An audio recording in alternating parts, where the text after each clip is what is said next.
Hey guys, so we're a little less than 2 weeks away until the release of Super Mario Party for the Nintendo Switch. I've already told you guys how excited I am for this game, but a few days ago, footage of all 80 minigames were unveiled on the Japanese website. So after watching a compilation of them on GameXplain's channel, I decided to come up with a mini video series of the top 5 most fun looking minigames, just before the game comes out. So in today's video, we're going to start off with my favorite type of minigames, the free-for-alls. I hope you guys enjoy. First up, we have SIZZLIN Stakes, one of the first minigames shown at the Nintendo Treehouse.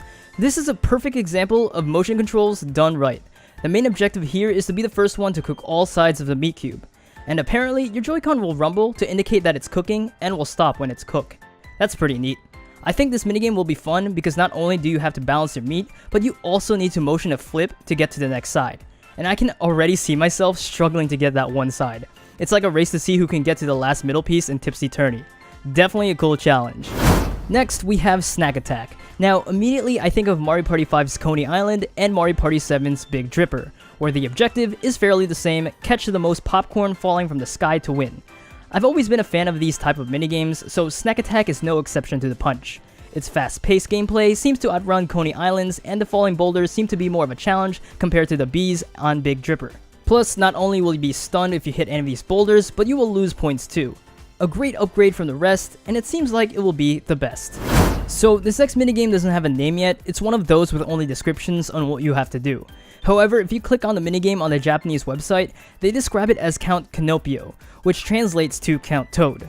Which, I mean, the footage already gives it away anyway, so I picked this minigame because I find it interesting that you have to walk around the train car to see how many toads there actually are. In previous games, you were put stationary and were only forced to increase or decrease your answer. That's it. So I really like the idea that you will actually lose if you don't move around.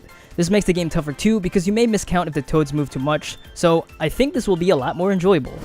Fuzzy Flight School was one of those minigames that made me realize that good old Mario Party was back. Survival minigames are my favorite type of free-for-all games. I will literally play Pushy Penguins, Chain Chomp Fever, Book Squirm, Fish Upon a Star for many hours on end and never get bored. And sure, you have 3 lives, but there's no timer, so there's a possibility that the competition might go a lot longer than we think. And I actually can't wait to play this against friends and random people online. I think minigames like these are what will keep the online alive for a while. By the way, did anyone here get any Sky Survivor vibes? Cause I did.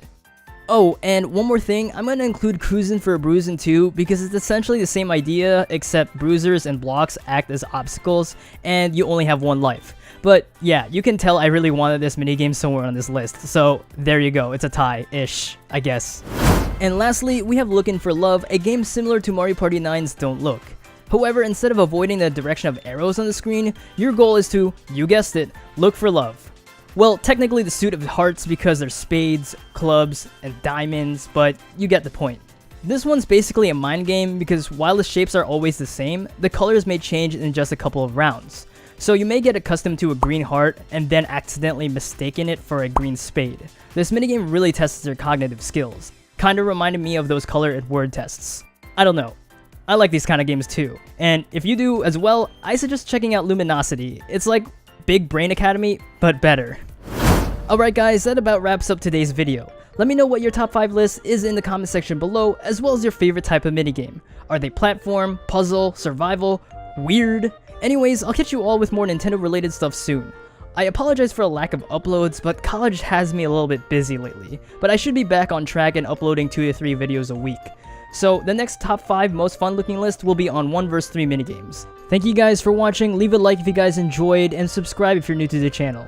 See you all later.